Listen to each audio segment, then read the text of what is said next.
A few years ago, I was renting a house in Northern California. The neighborhood was just outside the suburbs. It seemed like the perfect balance of having space and having nice neighbors close enough not to feel isolated. The area had no street lights, so it was very dark at night, especially if there were clouds blocking the moonlight.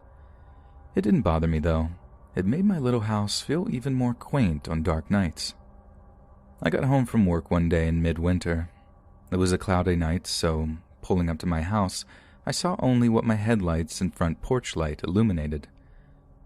When I got out of my car, I caught a whiff of cigarette smoke. That was odd, as I had never smelled that before around the house. I didn't see anyone nearby, so I ignored it and went inside.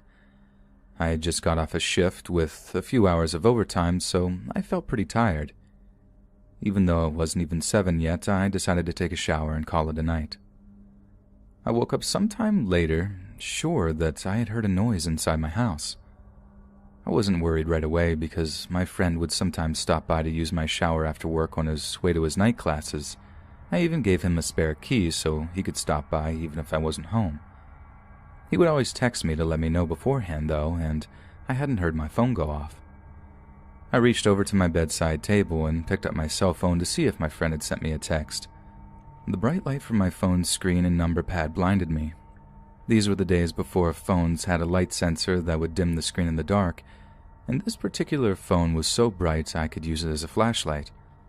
Through squinted eyes, I could make out that it was 9-something, but I couldn't tell if I had an unread text or not. I set my phone aside and called out my friend's name. There were a couple of seconds of silence before I heard loud footfalls as someone started running through the bottom floor of my house. I leapt out of bed and ran to the closet. They were already up the stairs by the time I had opened the door and stepped inside. That house had 3 rooms upstairs, 2 bedrooms on either side of the hallway, the one I was in and a spare, and a bathroom at the end. The bedroom doors were both closed, but the bathroom door was cracked open. I heard whoever was in my house thunder down the hallway past my door and into the bathroom. Thank God he did. That gave me enough time to open the attic access in the ceiling of my closet and hoist myself up. I had just started to lift myself up when the person ran back out of the bathroom. My feet were barely inside of the attic when my bedroom door burst open.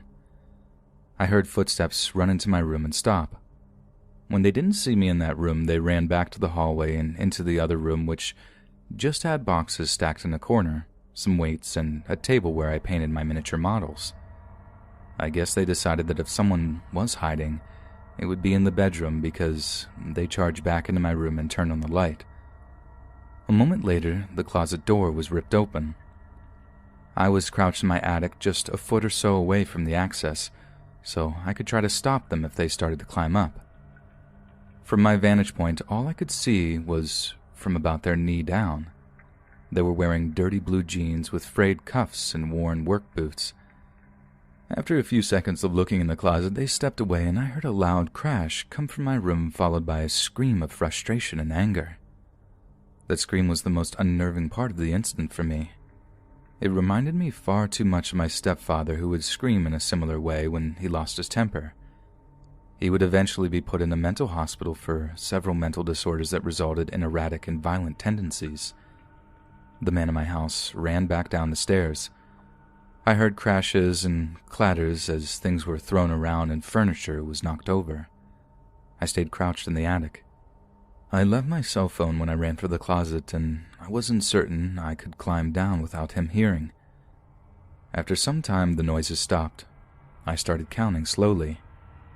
When I reached 1,000, I decided it was safe enough to climb down and call the police. The first thing I noticed when I exited the closet was the intruder had flipped my bed over, I assume in an attempt to find me. That was the loud noise I had heard after he stepped away from the closet. I couldn't find my cell phone, so I went to the landline by the bed and called the police. I waited in my room until I heard them call out from downstairs.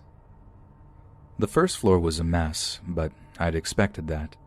Chairs had been knocked over, the sofa had been flipped. All the books and pictures and knickknacks I had on my shelves were strewn across the floor. The cupboards in the kitchen had been opened and all the boxed and canned foods had been thrown to the ground. As far as I could tell, The only thing missing was a single knife out of the wooden block in my kitchen. The police checked the house from top to bottom. They found that the side door had been forced open by something like a crowbar. They also found a few cigarette butts along my fence line, along with some foil and an empty pen tube which the police said people used to smoke meth, so they think he had been watching my house for a while. I realized that he must have been out there smoking a cigarette when I got home. They collected up the evidence and told me I should stay with family or friends that night and get that door fixed as soon as possible. I opted just to not sleep. I moved a shelf over to block the broken door and spent the next couple of hours cleaning things up. I would often go to the window with a flashlight and shine it along the fence line where the police found the cigarette butts and foil, but I didn't see anything. The next day I called to have the door fixed and motion lights installed at the back and sides of my house. I ran a phone cable up into the attic and added a landline. I never wanted to be stuck up there without a phone again. Nothing else happened at that house, though. I lived there another 3 years without incident. One more precaution I took was practicing getting out of my bed, going to my closet and climbing into the attic as quickly and quietly as possible. I even kept at it when I moved, except now I go to a crawl space at the back of the closet instead of the attic. I try not to think about what would have happened if I had been a bit slower getting to the attic, or if he hadn't gone into the bathroom at the end of the hall first.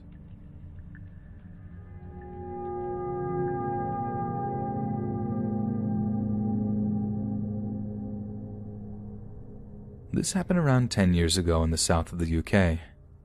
For reference, I'm a 28-year-old male, and at the time I was working part-time at a fuel station on an A road which linked a small village to a ring road into the nearby city. The village itself was quiet, high-end, and extremely expensive to live in. It was the sort of place that only had one chain store, and it was a Waitrose. Everything else was either boutiques or privately owned gourmet grocers, so as someone who had always enjoyed cars, it was always fun to see what kind of high-end luxury sports cars would adorn the forecourt on any given day. This is where I met Michael. Michael was in his late 40s, dark hair, well-dressed. He always wore Ralph Lauren or, on his workdays, tailored Canali suits. He was an all-around nice guy, exceptionally polite, which was actually a rarity as most of the residents of surrounding areas seemed to despise anyone who didn't qualify for the additional tax bracket. We got chatting about his collection of vehicles or the watches he wore. He'd always show up wearing some kind of Rolex and driving his Aston Martin, Range Rover, or Porsche, so there was always a lot to talk about. I got to know that he worked in finance, and the conversation got onto what I was planning to do with my life, also to work in finance, and we'd always have these pleasant conversations until I left that part-time job in favor for taking up an apprenticeship role at my uncle's brokerage. Michael is important, and we'll get to why shortly. Something to be known about my uncle is that he's a man with a lot of fingers and a lot of pies, literally. As well as his brokerage and property portfolio, he also owned a few takeaways for cash flow purposes. I think we all know what that means, and as such, I'd occasionally step in as a delivery driver when a driver would let him down. Luckily, my uncle also lived in the previously mentioned village, and the main pizza place he owned catered to the residents of said village, so tips were usually quite decent, and my uncle would usually throw me a few quid for helping out. Fast forward to summer 2008, and I've been roped into dropping off a few pies at a property on an extremely prestigious road.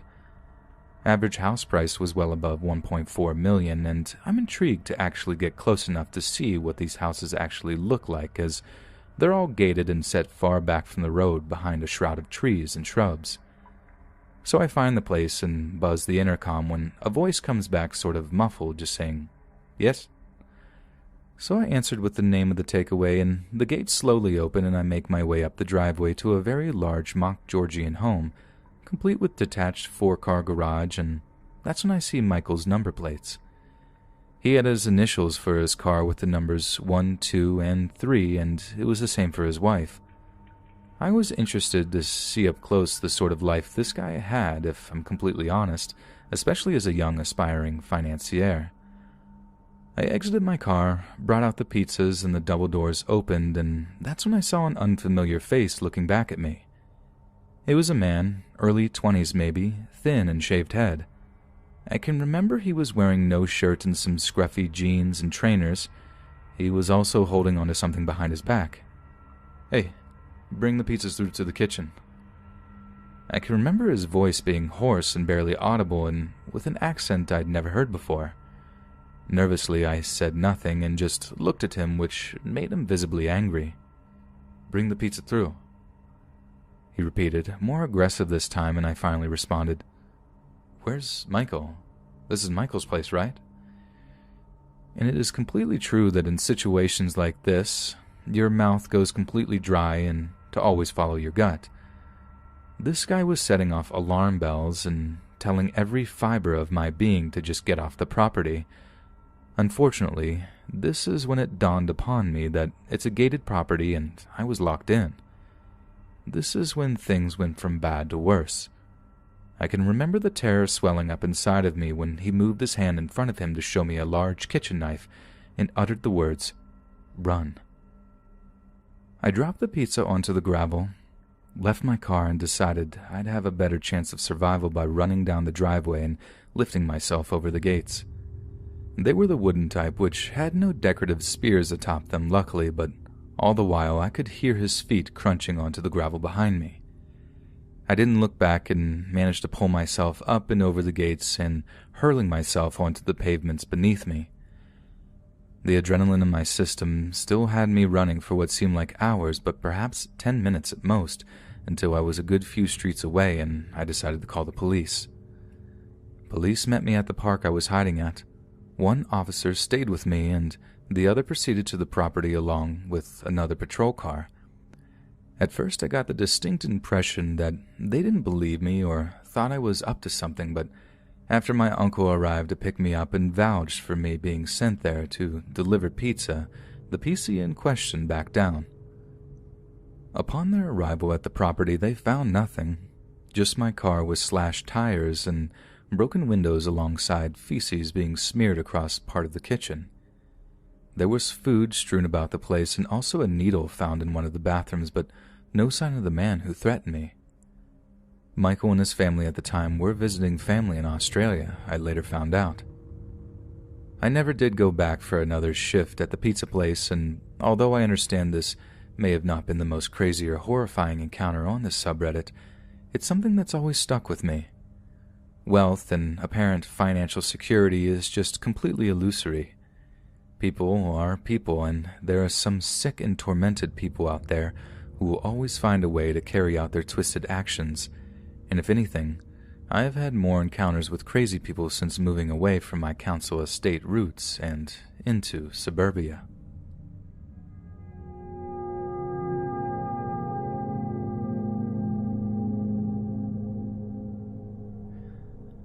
When I was 18, I was living in a small town. I was friends with ratty skaters around, and they helped connect with this dude who sold. He was 29 at the time and gave me pretty good deals and lived nearby. I wasn't driving at the time, so this was convenient for me. His name was Max. Max has always struck me as a weird dude, but I honestly quite liked his weirdness. Not in a romantic way or anything like that. I kind of liked weird people.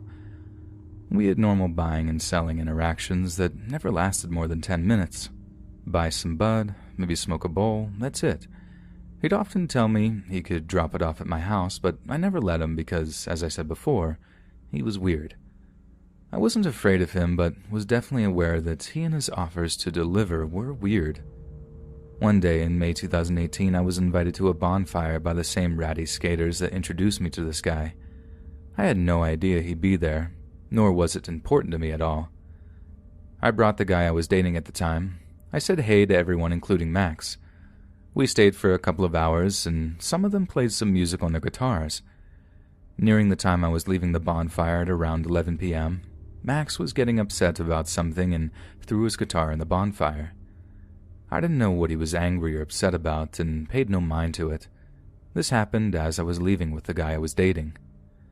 I went to bed and woke up to paragraphs on paragraphs of crazy texts from Max ranging from 1 a.m. to 5 a.m., like a constant stream of texts, stating things such as, "You know how much I loved you. You're incredibly cruel." He would go back and forth between saying, "I would give you the world if you let me," and "You really do deserve him, though." He said really scary things like, "You are a predator and should be snubbed out. Just wait." And, "You are stuck. I will either love you or hate you to the fullest extent my powers behold. Right now, I pay the worst death on you and that idiot." And to top it all off, he said, "Losing you is like losing a mother to me," and told me to tell him I never loved him and that I wouldn't hear from him again if I did. So that's what I did. I said, "I never loved you. Do not message me again," and left it at that. I didn't get a response, nor did I care to get one. Max had never expressed any romantic interest, asked me out or anything. This was all out of nowhere, and he was 11 years older than me. I was barely 18. That night he cut his long hair off and posted photos naked on Facebook, curled up in a fetal position talking about being a statue of shame. It's as if he had a breakdown, but I had no intention of causing that and didn't think I would even offend anyone by bringing the guy I was seeing. Everyone else seemed to like the guy I brought. About a week later, Max texted me pretty late at night and asked if I had seen the flowers he spread along my sidewalk, saying that he stole every flower in the vicinity of my neighborhood that night. I asked him how he knew where I lived and said I hadn't seen the flowers, so he must have had the wrong house. I also told him he shouldn't do that as I never felt anything for him and so on. He told me that he had heard I lived on the same block as another one of the skater guys we were both friends with, and he wasn't wrong.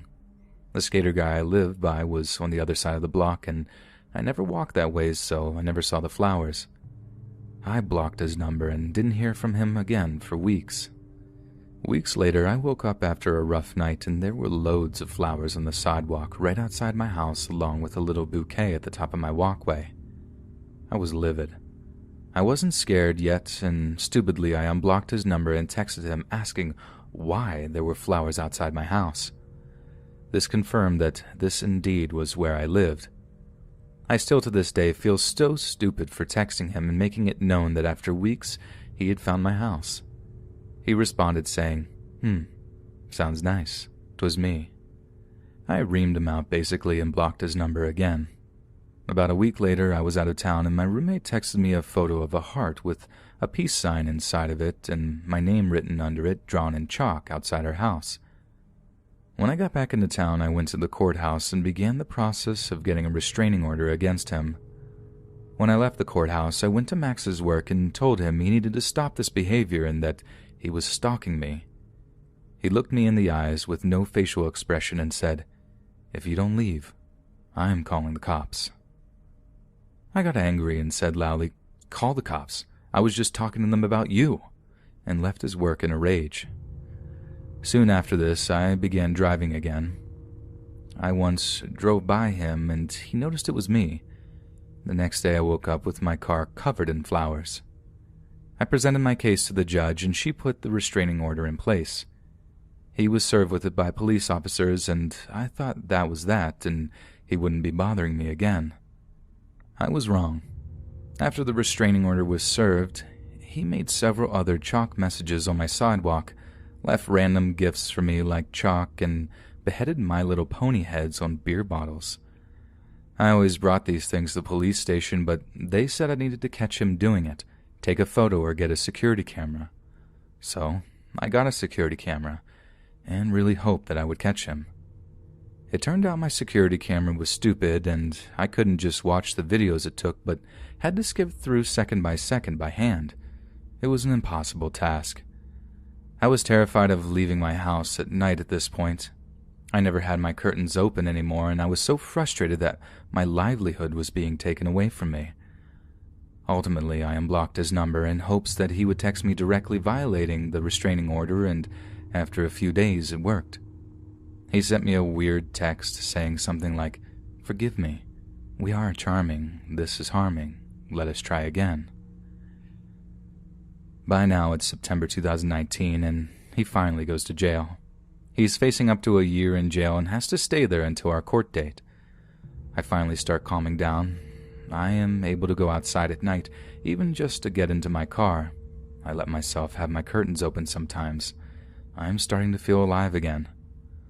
Right when I start feeling secure in my small town life again, someone posted bail, and he was released after only 3 months in jail, and I went back to living in fear. We still had court dates coming up, and I was optimistic that he would serve more time for ruining my life for so long. His lawyer kept pushing the court date back to gather evidence, and after about 6 months of pushing it back, the state decided he wouldn't do anything more and close the case, basically. I have moved out of town 3+ hours away at this point, so he didn't actually have an option to continue this behavior. Living in this new place, I feel safe. I can walk at night and don't have to have my curtains closed all the time. It's been over years since they decided to close the case. About a month ago, he began responding to my friends' Instagram stories, friends that live here in this new town, telling them how fond he is of me. I have always had him blocked, but my Instagram isn't private, so he must have found them that way. I have since changed my account to private, and he hasn't messaged any more friends of mine. I refuse to be fearful now, the way I was then. He will never find where I live or where I work now. However, my life is forever changed after this experience. I will always be more aware of people and their weird energy. I will always close my curtains early in the evening and make sure all the windows and doors are locked. I will always live a little bit in fear, maybe not of him, but of it happening again. He ruined my life for a year, and I truly wish he had gotten that time in jail. He deserves it.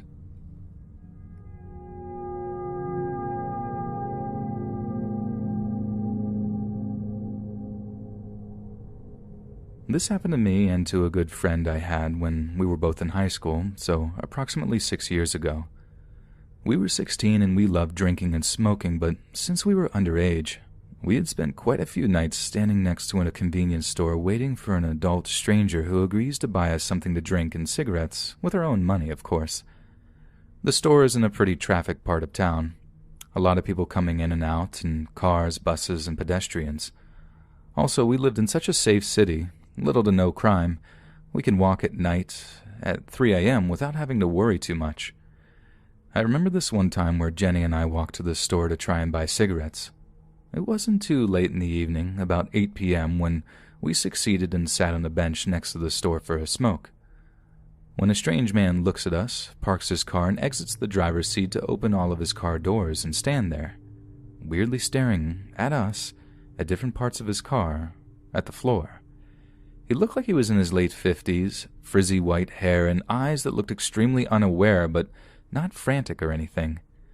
Now, I don't know if most girls are like this.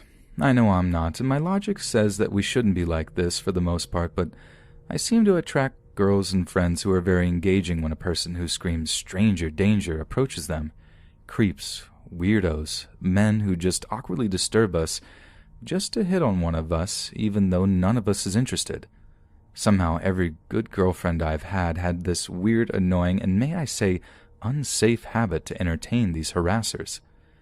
The man felt incredibly off to me, and I remember Jenny looking at him, then at me in a confused look when he walked towards us a few meters from his car, with all of his car doors still open. He stood about 2 meters from us and about a meter from his car, started a babbling monologue about how he lost his phone inside his car, he thinks, perhaps underneath the seat. My heart is beating fast just from thinking about this. He didn't give us a second to respond before asking us to look for it for him. Jenny stands up and starts walking to his car. I don't know much about cars. It was an old gray standard vehicle, not a van or anything. But I yelled, "Jenny, what are you doing? Don't go inside a strange man's car." The man noticed my distraught, and Jenny says, "I'm not getting inside. I'm just looking from the outside with my flash camera." He responds, "No, please just look inside to find it." She put maybe 1 foot inside, but I gave her a look and tried to entertain this situation and mostly him so he wouldn't notice that she is inside his car behind him. So I asked the man, "Why do you think your phone is underneath the seat?" I was driving here and heard it ring from somewhere inside the car when my daughter called. I thought it might be inside my pocket. And it isn't? How would you know it's your daughter if you lost it? No, it might be in my pocket. I don't know. Can you check? He walks a little closer to me. He had a confused look, like he sincerely didn't know where his phone is, like he's some sort of child. No, ew. Why would I check your pocket? You're a grown man. Check it yourself. By this time, Jenny comes back to stand near me as the man is a complete weirdo and beginning to scare me. As he continues to ask and beg us to check inside his car, I tell him no and that I can just call his number for him to see where the ring is coming from. The man says he's out of battery, so it wouldn't help. Keeps asking us to basically crawl to his back seat.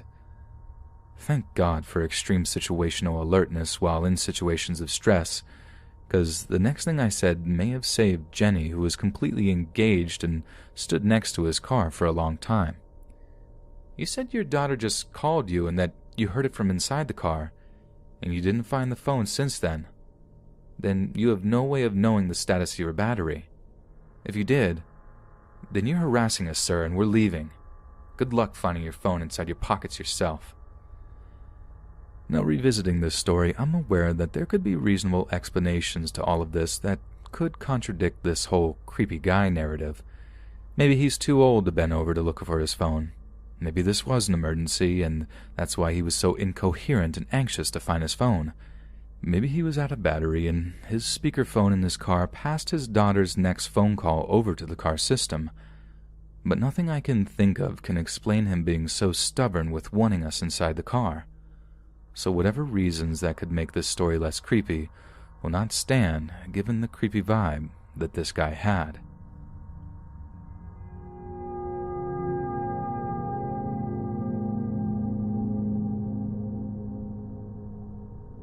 One or 2 months ago, my girlfriend and I went out to our favorite bar. The drive is a tad longer than an hour to our place from the bar, primarily on barren interstate after the first 15 minutes, save for a few rural exits and one rest stop a little over halfway home. My girlfriend was sober that night and was driving. I had had a bit to drink and was feeling warm and tipsy. I asked my girlfriend to make a quick stop at the rest area so I could pee. This is a normal stop for us to make if one of us had been drinking, since the rest area has its own direct exit and entrance, so it's faster than taking an actual exit into town for a gas station.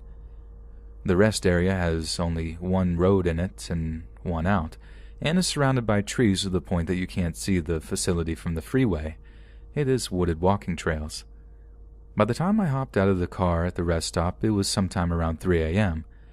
As mentioned, this is a fairly regular stop, and until the day, the only other person I had seen in that rest stop around that time of night was the guy who maintains it. I walk in. The vending area is empty and completely silent. I make my way over to the men's room and push it open to be immediately startled by this old man, maybe mid-60s or so, standing immediately to the left of the door inside the bathroom.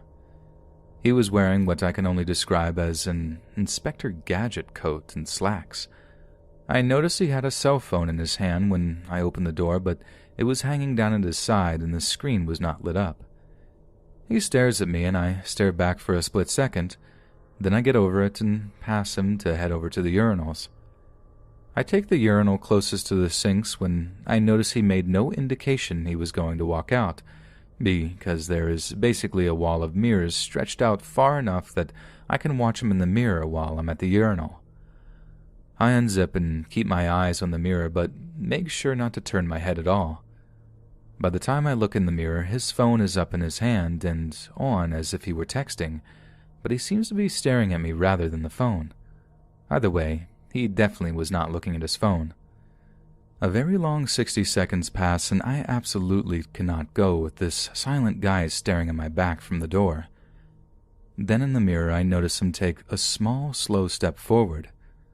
I tell myself I'm just tipsy and imagining it, to just get on with my business and get out. Then he takes a more obvious step forward, and I just put it in my pants while I speedwalk to the back handicap stall and lock the door. I went to the back where my feet weren't visible and texted my girlfriend about the creepy guy inside with me. I sit and wait to hear the door open, signaling him leaving, but it still doesn't. After possibly the longest 8 minutes of my life, I hear the door open and close. I wait another 2 minutes and finally go. I crack the stall door first.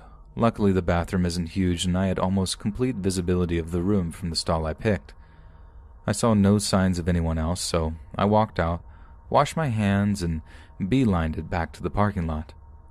I finally make it back to the car and ask my girlfriend what car the old guy got into. She turns to me, wide-eyed, and says, "He didn't get into one. He just walked across the parking lot and went into the tree line." With the rest stop being the only thing on the very short on-off ramps and the other closest civilization being 5 miles by interstate, I don't know where this guy was going. Later I realized that although the rest area main room is small, there is a second entrance and exit on the side that goes to a patio backing up to the woods. I forget about it because I never use it, but if that guy had somehow managed to get a jump on me, he could have easily pulled me out of that door, and my girlfriend wouldn't have even seen it.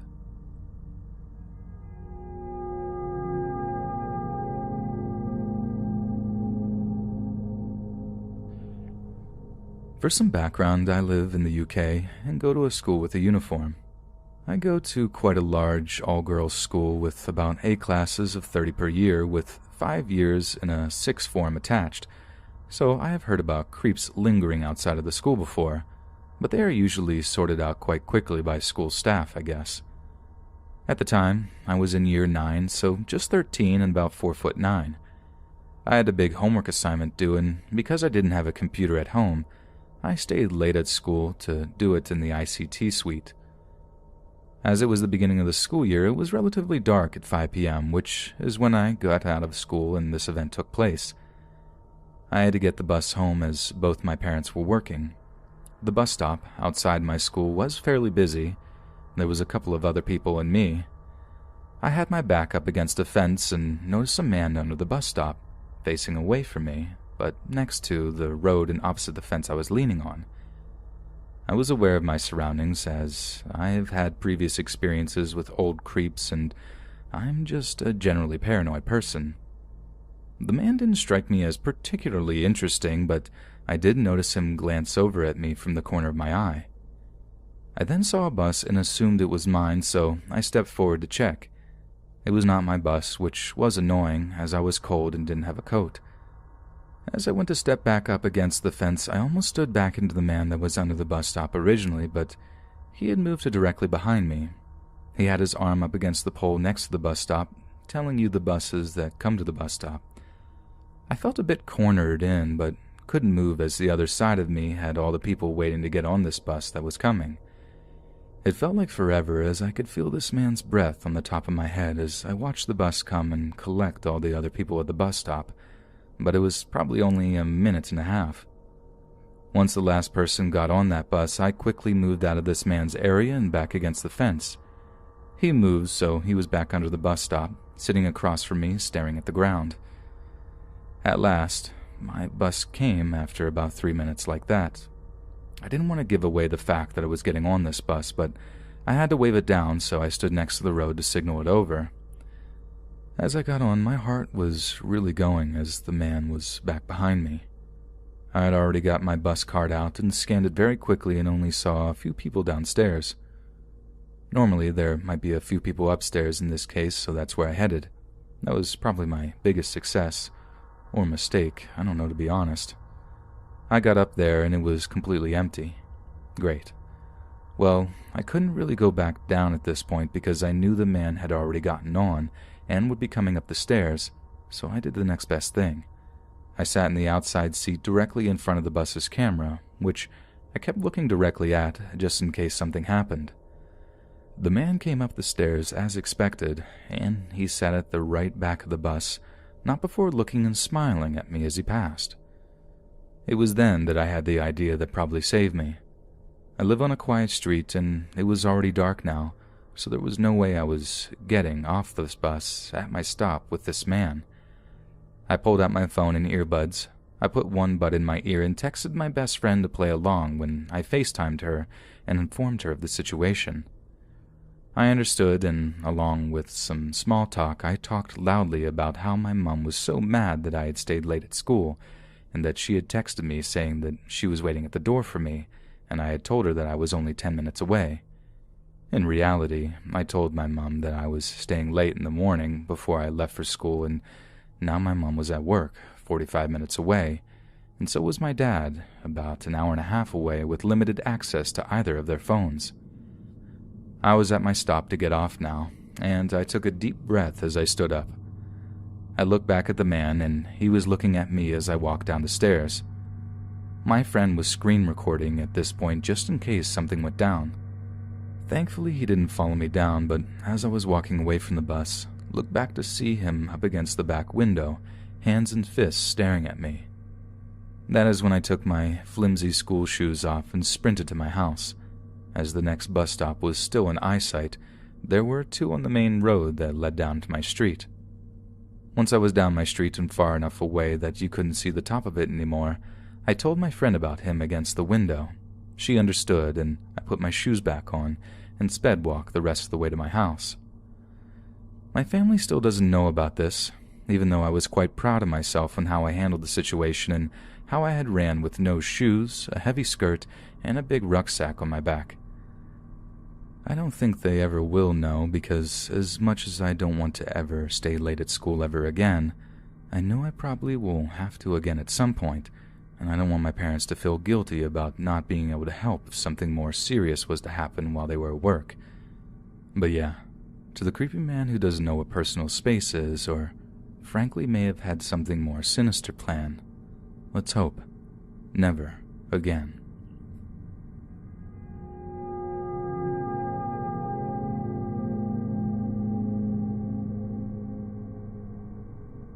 Back in my high school years, I'd often meet with a few friends at a local Dunkin' Donuts, which was conveniently near a railway we'd take to our dealer's house. My closest friend at the time, Katie, and I usually met up earlier than everyone else just to hang out, order our extra-large drinks and hash browns, and attempt at some "Hey, mister" shenanigans to score some tall boys from anyone willing to buy us a beer. I'd consider us to be pretty naive and overly nice girls, which never proved to be an issue to either of us until we were nice to the wrong person. Now, for a little background on my hometown, I grew up in the forgotten borough of NYC, Staten Island. For those who are unaware, there was and kind of still is a pretty horrendous opioid epidemic, so seeing zombie-like civilians strolling the streets is fairly common. Because of this, I became pretty good at spotting out someone struggling with heroin and things of that sort. Anyways, on this one day, Katie and I met up at Dunkin' and sat at our usual booth. We were in the midst of messing around with our phones and being our overly giggly selves when I noticed out of the corner of my eye someone suddenly stop outside of the glass door. Still smiling, I glanced over to see if it was maybe one of our friends and ended up making direct eye contact with a basic Staten Island-looking dude. I looked away unbothered and carried on, just another customer anyways. After the guy got his coffee, he sat directly at the table across from our booth. I chose to ignore the fact that he sat weirdly close and resisted eye contact, since that already awkwardly happened, but I guess the motion caught Katie's attention as she looked over her shoulder at the man settling in. She looked back at me, made a face that said, okay, and we just giggled and tried to move on. Every now and then I glanced in his direction, mainly just because I like to be observant of my surroundings, but also because I kept seeing him scratch at his nose, neck, and face in my peripheral vision, and noticed he was bleeding from various little cuts on his body. This was a dead giveaway he was doing some form of opiate, as they tend to get very itchy and scratch until they break skin. A few minutes later, the man asked if one of us had a charger he could borrow. I kindly denied, and Katie only had an iPhone charger while the man clearly had an Android phone. This slight exchange was enough for the man to feel invited, and he continued to make comments for quite some time. Being that this was about 4 years ago, I don't remember the entire conversation, but I do remember him often asking general questions like if we live around here, what we do in our free time, and sort of creepy things of that sort. I was pretty vague yet polite in my responses, but Katie was also a bit more enthusiastic in her words, making it pretty easy for the guy to reciprocate and basically join our conversation altogether. In Katie's innocent stupidity, the guy basically found out some of the main train stops we get off at to hang in these areas. He also found out we would indulge in the devil's lettuce, which only made this guy feel even more inclined.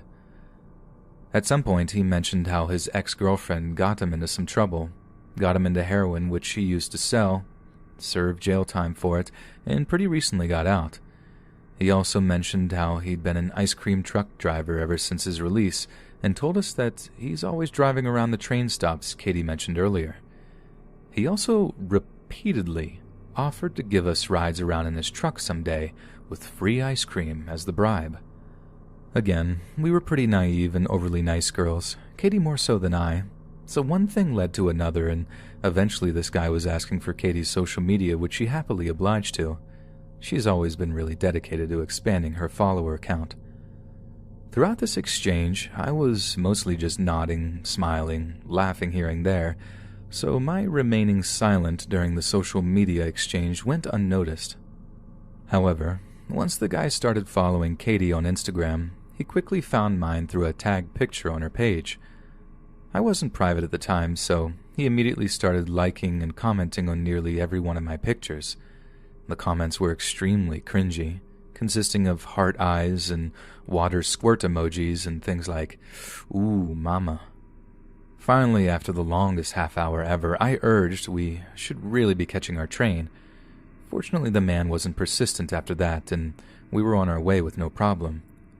After some verbal recap of what just happened, I convinced Katie to block him, and I did the same, and we brushed it off with that. I honestly forgot about the strange man's interaction until about a week later. I was hanging out with some friends at a park near my high school when munchies made me crave Ralph's Ice, which was just up the block. I ventured off with one other friend and also made it to the store before the sound of an ice cream truck approached from behind us.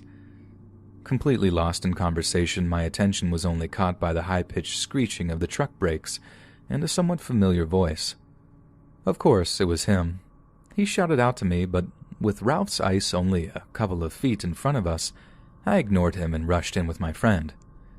The guy didn't stick around, being that he was blocking the whole lane on a narrow two-way road, but we still called our friend at the park to come pick us up in his car. For the next 2 weeks, there were about 4 times this man tried to pick me up in his ice cream truck. At this point, making me pretty paranoid, I was potentially being stalked. The last time it happened, he was parked directly outside one of the train stops, almost as if though he was waiting for me. He again called out to me asking why I blocked him, and saying he just wants to be friends. At this point, I had enough and told him to just leave me alone. My dad's a lieutenant, which was a lie, but slipped out in my defense. I walked away before he could respond and into the diner I was meeting my friends at that night. I saw his truck drive away in the window and never had an interaction with the ice cream man again. And anytime I hear the sound of an ice cream truck, it's haunted me ever since. Hey friends, thanks for listening. Be sure to subscribe and click that notification bell to be alerted of all future narrations. If you got a story, be sure to submit them to my subreddit, r/Let's Read Official, and give and receive feedback from the community, and maybe even hear your story featured on the next video. And join my Discord to interact with me and other listeners directly.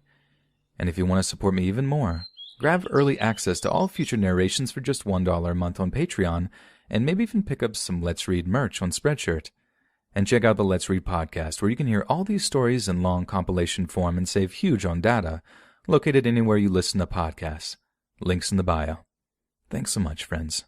And remember, don't scream for ice cream.